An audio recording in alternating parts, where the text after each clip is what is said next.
Bienvenue avec la voix de Louis. Merci à ceux qui se sont abonnés, qui ont regardé ma précédente vidéo sur le général Mandon, où j'ai dit une petite ânerie concernant la production d'essence, alors qu'il s'agissait de la production défense.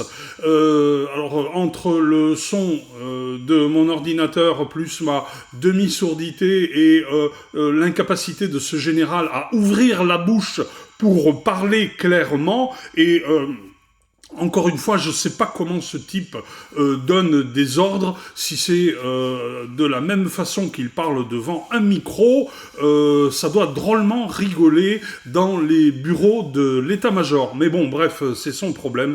Je n'en ai rien à cirer de ce type, pas plus que vous, et certainement pas plus que ceux qui sont autour de lui. Ils vont, ils viennent, il passera avec Macron, il prendra une retraite dorée avec un chauffeur, puisque ce pilote de chasse a besoin certainement d'un chauffeur pour conduire sa voiture. Avec notre pognon, bien évidemment. Ce matin, nous allons continuer dans la veine de la guerre en Ukraine et analyser une émission de Tocsin avec Clémence Soudiakova qui reçoit Charles Gave qui nous donne son avis. Alors, on va essayer de comprendre ce qu'il dit parce qu'il a tendance un petit peu à marmonner dans ses lèvres comme ça. C'est pas toujours facile à comprendre. Voilà, bon, bref. Donc, j'ai mis le son un petit peu fort et je vais essayer de vous commenter en direct ce qu'il dit, qui, ceci dit, est pertinent. Hein. Je me moque de sa façon de parler, mais en fait, le contenu est intact et extrêmement bien fondé. On écoute Charles Gave sur le plan de Trump. On y va. Lundi, mardi, notamment par une délégation américaine, et les Émirats arabes unis. Ils disent qu'il y reste quelques détails à régler, mais donc que voilà, Donald Trump a envoyé son émissaire spécial Steve Witkoff à Moscou pour discuter avec Vladimir Poutine de quelques derniers points de désaccord qui empêchent... Bon, alors, d'ores et déjà, on va attaquer dans le vif. Trump envoie un émissaire avec un plan de paix. Pendant ce temps-là, la réalité du terrain, c'est que les Russes continuent d'avancer à grande vitesse et de plus en plus vite. Plus ils avancent, plus les quelques Ukrainiens qui restent sur le terrain s'en vont en courant. Beaucoup de prisonniers dans des poches, ils se sont fait prendre parce que, d'une part, ils en ont marre, et puis d'autre part, ils n'ont pas envie de se faire trucider, car beaucoup d'entre eux sont des gens qui ont été enrôlés de force. Vous avez vu beaucoup d'images de ces gens qui sont jetés dans des camions pour être envoyés sur le terrain, se faire hacher menu. C'est assez terrifiant qu'en 2025, un pays du continent européen soit capable de faire ça sans que à l'ouest, dans nos régions à haute humanité et brillant de toutes les lumières, aucune voix ne se lève, sauf évidemment de gens comme moi et comme ceux qui dénoncent tout ce qui se passe là-bas avec la complicité de l'Ouest. Eh bien, personne ne dénonce ces enrôlements. C'est terrifiant. Je pense que l'après-guerre, pour beaucoup, va être bien pire que la guerre. Et ça, je pense que je vais vous faire une vidéo spécialement sur le potentiel de l'après-guerre à nous nuire encore plus que cette guerre. Et j'ai des voisins qui viennent des pays de l'Est, qui sont en France depuis très très longtemps, qui retournent là-bas régulièrement et qui m'ont expliqué un petit peu comment cela fonctionne dans ces régions et leur crainte déjà de leurs familles et de leurs amis qui vivent à la périphérie de l'Ukraine et qui, eux, voient des choses que nous n'avons pas encore anticipées, mais qui sont déjà une réalité là-bas. On continue, Clémence Soudiakova. Conclusion d'un accord avec Gave. l'Ukraine. On a l'impression, en tout cas, malgré ce qui a été dit en France, et notamment par d'autres présidents de la République, que les choses avancent réellement du côté de la paix. On va revenir sur justement les points. Alors les choses avancent, oui, l'avion a avancé et il marche sur le tarmac avec des bouts de papier. Seulement pour négocier, il faut être deux, il faut être les deux parties. Et là, pour l'instant, il n'y a pas les Russes. Ils sont en train de se raconter des belles histoires. Les Russes ont envoyé comme ça quelqu'un pour aller lire les documents. Il semblerait qu'il y ait des éléments extrêmement fantaisistes, mais les Russes, encore une fois, continuent d'avancer pendant que les autres font du blabla et ça risque de durer. Cette paix, parce qu'on a du mal à savoir quel accord a été l'accord qui a été validé par le président ukrainien. Est-ce que c'est la première version? Est-ce que c'est la deuxième version? Parce que c'est quand même pas tout à fait la même chose. Les points ne sont pas les mêmes. Et puis, ce qui sera évidemment accepté par la Russie, parce qu'elle reste tout de même partie au conflit. Mais d'abord, un premier point, Charles de Gave, est-ce que, d'après ce que vous avez pu... Alors, elle parle d'un président ukrainien, mais Zelensky a fait annuler les élections de son mandat. Donc, théoriquement, il n'est plus président. Et c'est une des raisons pour lesquelles Poutine n'a pas envie de négocier avec lui, et on peut le comprendre, parce qu'il n'est pas légitime. Alors, c'est pas simplement un problème de personnalité, c'est un problème légal. Il ne faut pas oublier que Poutine n'est pas un simple agent du KGB qui a réussi une belle carrière politique. C'est un juriste à la base. Il ne passait pas son temps à courir après les opposants pour les enfermer dans des goulags, selon la légende.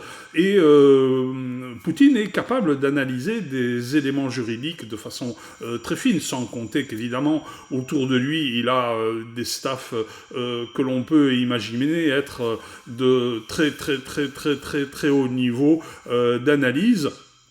Et donc, il n'a pas envie de signer de documents en contrepartie de la signature de Zelensky. Donc ça, déjà, c'est un élément de base qu'il faut comprendre pour tout ce qui va se passer. Voir et lire, est-ce que vous considérez que la paix est proche? En tout cas, ça fait un petit moment qu'ils bossent dessus, aussi bien Poutine que le président. Mais le problème, si vous voulez, c'est qu'il y avait Zelensky qui s'y opposait, et puis tous les Européens qui étaient déchaînés, qui sont tous d'accord pour faire tuer des Russes, des Ukrainiens, pour se combattre jusqu'au dernier Ukrainien, quoi. C'était à peu près ça. Ah oui, ça. Et mais comme il n'y en a plus beaucoup d'Ukrainiens, il semble... Et puis ensuite, il semble aussi qu'on a trouvé des moyens de faire pression sur Zelensky. Alors effectivement, sur le terrain, j'ai vu dans d'autres vidéos qu'il y a un phénomène qui est remarqué par les étrangers qui vont combattre pour l'Ukraine. Il faut être un petit peu cinglé, hein. Ce sont des têtes brûlées, des gens qui ont vraiment des éléments d'analyse assez étranges pour mettre leur vie entre les mains des Ukrainiens. Eh bien, il semblerait que ces mercenaires soient de plus en plus mis en première ligne de par le manque de troupes ukrainiennes disponibles. Parce qu'il aurait commis quelques impropriétés, détourné un peu d'argent, un tout petit peu, enfin on parle de quelques milliards de dollars, donc on va pas se fâcher pour aussi peu d'argent maintenant. Mais oui, il me semble que la paix est possible, et qu'il faut dire les choses telles qu'elles sont. Si la paix arrive, c'est une défaite gigantesque pour l'OTAN. Parce que c'était pas une guerre russo-ukrainienne, c'était une guerre russo-OTAN. L'OTAN a mis toutes ses armes dans la bataille, pas ses hommes, mais ses armes, ses satellites, ses renseignements, tout ce que vous voulez, et puis ils sont fait ratatiner. Donc alors, c'est une défaite absolument gigantesque, donc ça met en question la survie même. Bon, en fait, tous les analystes sont en train de constater, d'affirmer, sans plus aucune retenue, que ce qui se passe en Ukraine n'est ni plus ni moins effectivement, une défaite gigantesque qui était... alors, on va tous faire les malins en disant que c'était prévisible, mais oui, c'était prévisible, pour une raison très simple, si l'on se réfère à l'histoire, ce qui n'est pas toujours aisé et particulièrement pertinent, mais les Russes n'ont jamais été battus sur leur terrain, et l'Ukraine est un terrain russe. Si l'on admet ça, on comprend tout ce qui est en train de se passer. Encore une fois, l'Ukraine a été mise, pas à l'écart, mais a été scindée de l'URSS comme un territoire à part entière, que par Khrouchtchev qui avait dû picoler un soir de voyage dans son pays natal. Et l'Ukraine en soi n'existe pas. C'est là-bas que la Russie est née. Mais aujourd'hui, ce territoire qui a été mis dans des mains impropres à le gérer, au point que c'est quand même le pays le plus corrompu du monde depuis pas mal de décennies, et tous les problèmes de corruption qui sont en train de sortir vont confirmer les très très gros problèmes, encore une fois, de l'après-guerre, les problèmes qui vont se mettre en place, qui se profilent déjà. Allez, on continue.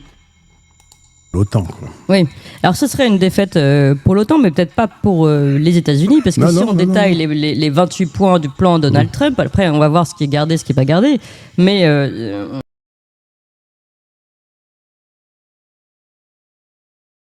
pour l'économie américaine. Bah ça, l'économie américaine, bien entendu, mais surtout, ils sont avantageux pour ce que j'essaie d'expliquer depuis un petit moment, c'est que les États-Unis veulent se retirer vers ce que j'ai appelé la forteresse américaine, et qui veulent plus s'occuper d'Europe, et ils ne sont même pas certains qu'ils veulent beaucoup s'occuper du Japon ou de Taïwan, d'ailleurs.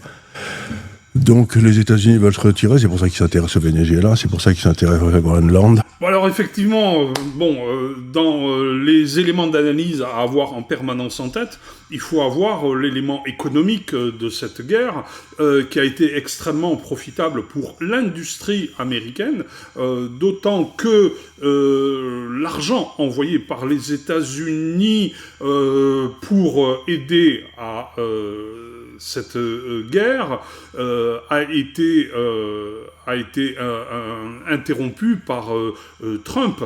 Et aujourd'hui, pour acheter des armes américaines, il faut que ce soit les Européens qui mettent la main à la poche, puisque c'est encore une fois l'OTAN qui est aux commandes et qui ne laissera que la portion congrue au matériel non américain, quitte à le saboter sur place pour pousser à des réachats sur du matériel américain.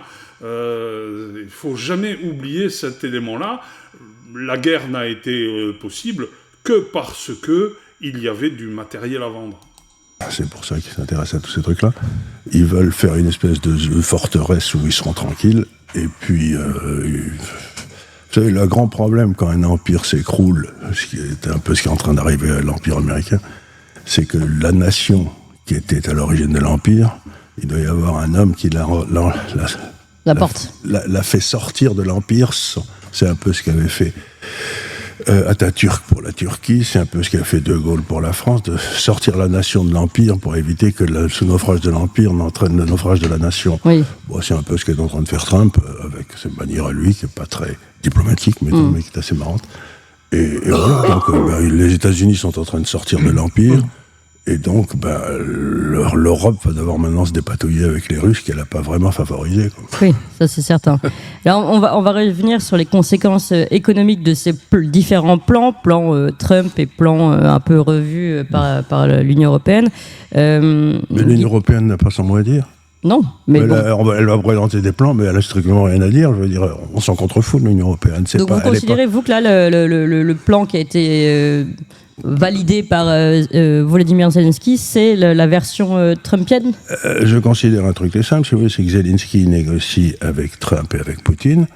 Alors en fait, ils sont en train de parler de quelque chose, ils sont en train de parler dans le vide, parce que de toute façon, personne ne sait encore à cette heure-ci, nous sommes le 26 à 15h30, personne ne sait à cette heure-ci ce qui a été validé, ce qui n'a pas été validé.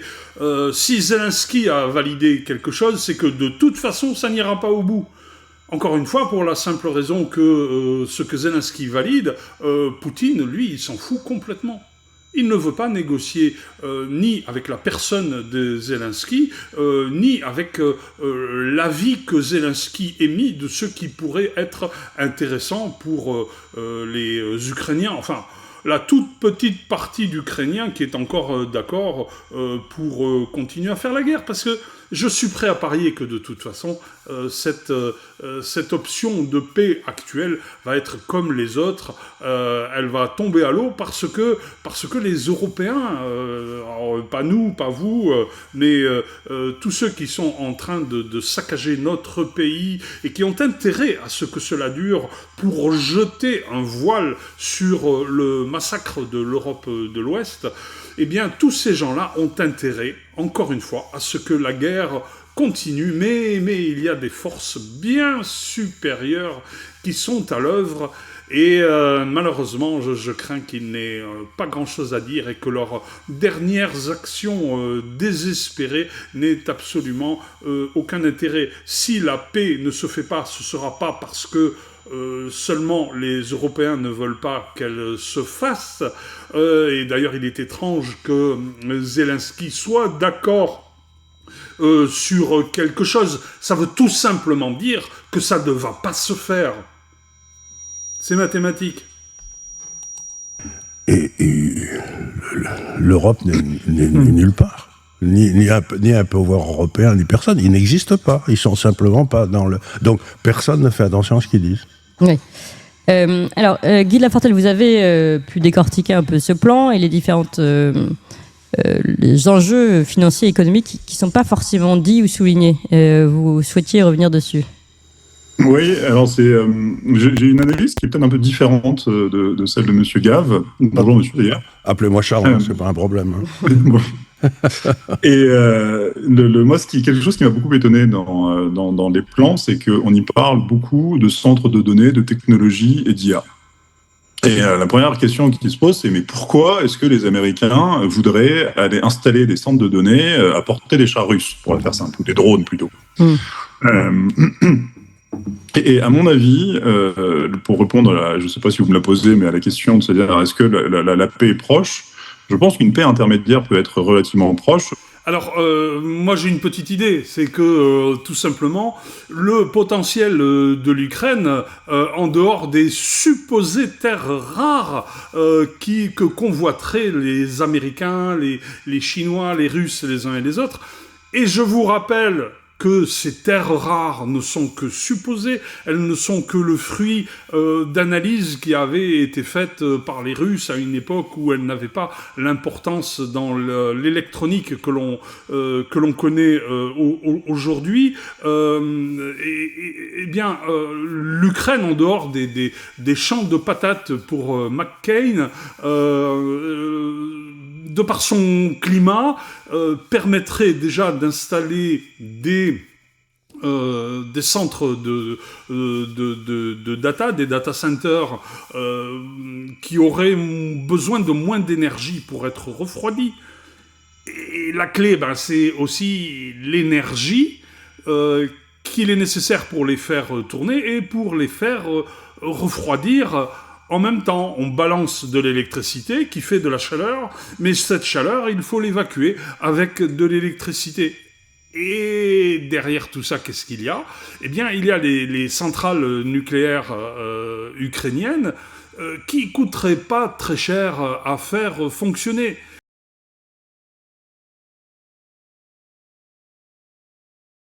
Qui est en train de porter à bout de bras quasiment tous les chevaux financiers américains. C'est-à-dire qu'aujourd'hui, les bourses sont tirées par les promesses de l'intelligence artificielle. Le système financier est en train de se recycler là-dedans. Et on a un énorme problème qui est d'une banalité absolue, c'est que ça demande de l'énergie de faire marcher ces centres de données. Et les calculs ont été faits par, il me semble que c'est McKinsey qui a dit qu'il manquait l'équivalent de 50 centrales nucléaires d'ici 3 ans pour faire tourner les besoins d'intelligence artificielle du pays. 50 centrales nucléaires. Il y en a 0 en construction, évidemment. Et le McKinsey, il regarde, en fait, il n'y a pas moyen, aucune possibilité de les faire. Et je me demande dans quelle mesure les États-Unis ne sont pas aussi interventionnistes sur un plan de paix actuel pour tenter de... Je ne dis pas que c'est la seule raison, mais je me demande si cette raison ne pèse pas aussi. C'est-à-dire, bon, on va faire une paix en Ukraine, on va récupérer le gaz russe, parce qu'il parle aussi beaucoup d'infrastructures gazières dans le plan de paix, et comme c'est l'Ukraine, on s'en fout, on va pouvoir construire une centrale à gaz, ça prend normalement 3 à 4 ans. Bon, si on fait ça rapidement, sans trop faire attention, on peut le faire en 1 à 2 ans.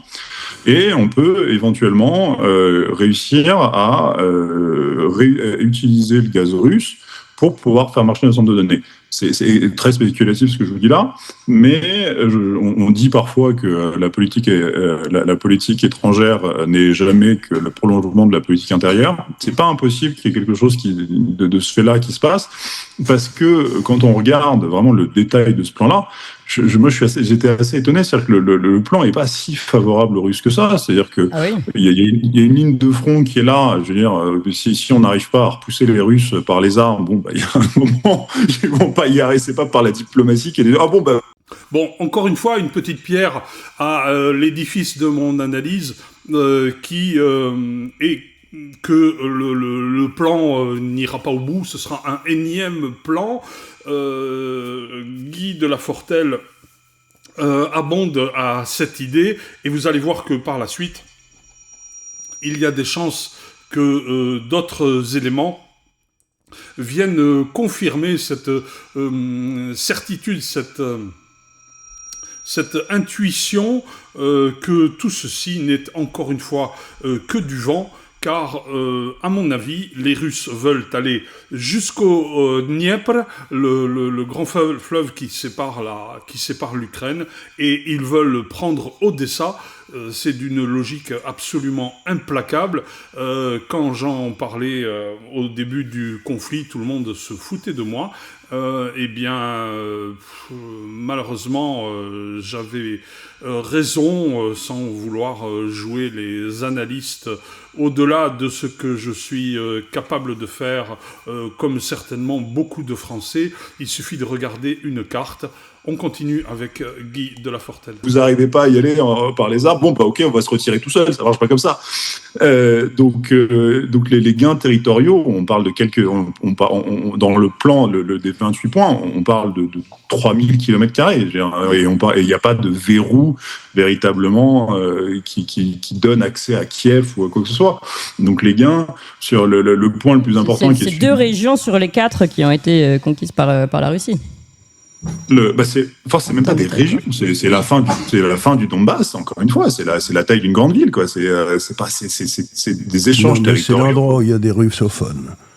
Oui, c'est exactement. On aurait pu éviter cette guerre si on avait suivi une vieille tradition diplomatique d'origine française qui était de dire simplement le droit des peuples à disposer d'eux-mêmes. La Tchécoslovaquie s'en séparait en Tchéquie et Slovaquie. Et ils ont juste fait un référendum, ils ont dit on n'est pas d'accord. Et c'était des frontières qui avaient été héritées par de l'Empire soviétique. Et j'ai jamais compris pourquoi on a laissé l'Europe décider de l'intangibilité totale des frontières à partir de maintenant.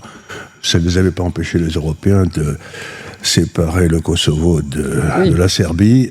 Mais donc, si quelqu'un demande un changement de frontière, parce qu'il a une partie de sa population qui est de l'autre côté, mais pour l'Ukraine, c'est un drame affreux, parce que vous avez dans le sud de l'Ukraine, c'est que des Hongrois, à l'ouest, c'est que des Polonais, à l'est, c'est que des Russes, et au milieu, il y a quelques Ukrainiens. Donc, si vous voulez, l'Ukraine, c'est un pays qui n'existe pas, et qui devrait avoir un tout petit truc autour de Kiev, et qui descend peut-être jusqu'à Odessa, puis c'est tout, quoi. Donc, si vous voulez, on a fait une guerre qui a fait 2 millions de morts, ou 2,5 millions de morts, exactement, qui aurait pu être évitée par un simple discours.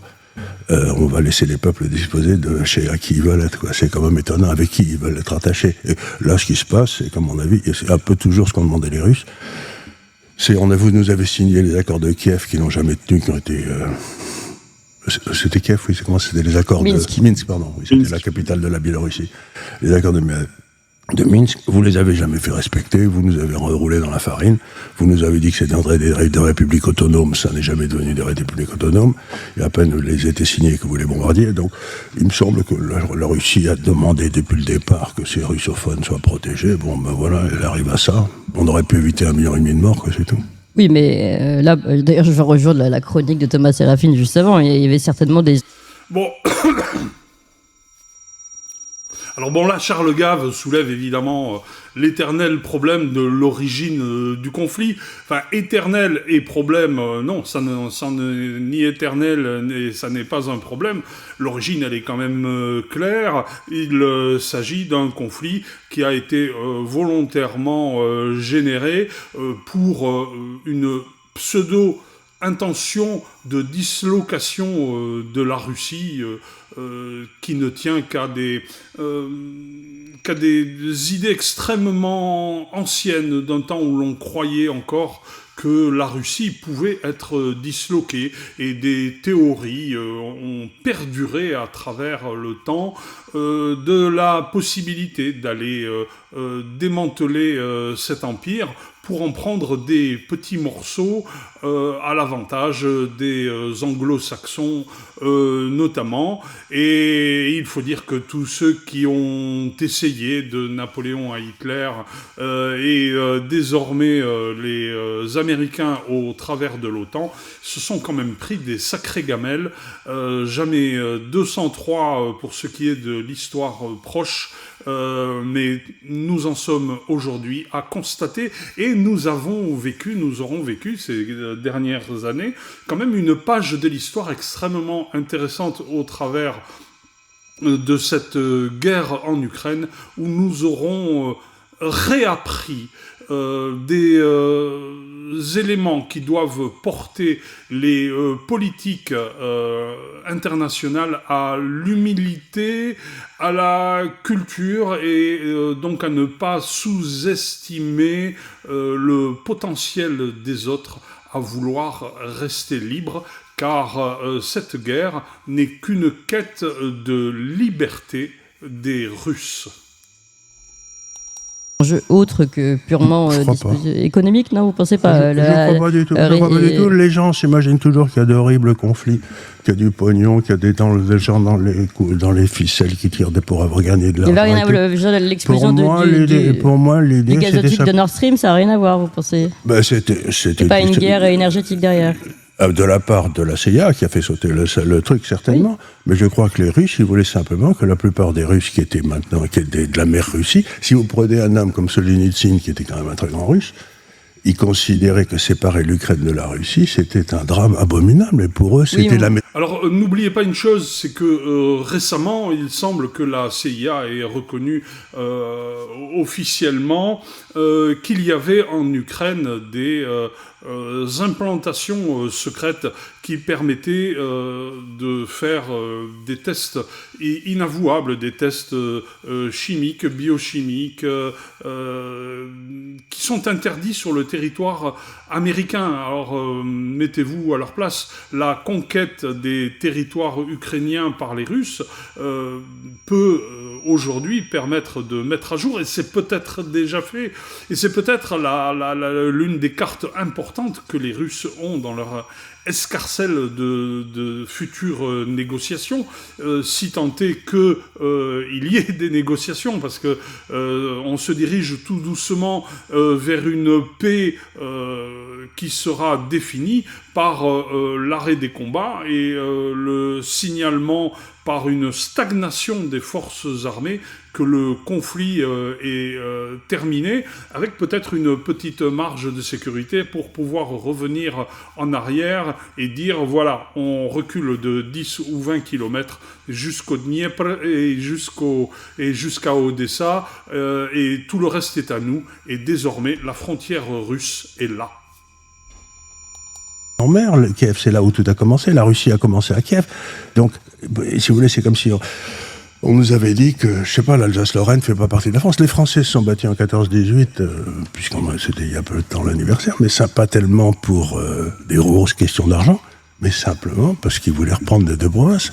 Les deux statuts de l'Alsace et de la Lorraine, place de la Concorde, sont restés voilés de 1870 à 1914. Donc, parfois, les peuples ne se battent pas pour d'horribles questions d'argent. Oui, mais... Je crois que les Russes se battaient pour leurs concitoyens. C'est pas idiot ce que je dis. Mais... Non. ça paraît assez... On aimerait bien que ce soit toujours le cas. Je crois que c'est ce qu'il a dit tout le temps, si vous écoutez. Ce qui est étonnant avec Trump, avec Vladimir Poutine, c'est qu'il vous dit ce qu'il va faire. Alors moi, ce que j'ai du mal à supporter, c'est la négation des politiques. Alors les politiques français, parce que les autres, de toute façon, on s'en fout un petit peu. Les politiques français qui sont positionnés dans l'idée qu'ils savent eux-mêmes ne pas être vrais. Nous avons quand même des menteurs professionnels dans 95% des cas. Nos politiques ne sont que des menteurs professionnels. C'est ce qui aujourd'hui fait vomir les Français et propulse les intentions de vote vers la droite, comme vous le savez. Ces politiques, donc, sont dans le déni perpétuel de ce qu'il s'est passé et qui a déclenché cette guerre de préservation du territoire russe et de tout ce qui a été fait et avoué par monsieur Flamby Hollande et avoué comme ayant été volontairement mis en place pour permettre à l'Ukraine de s'armer avec des accords de Minsk qui étaient conclus pour ne pas être respectés.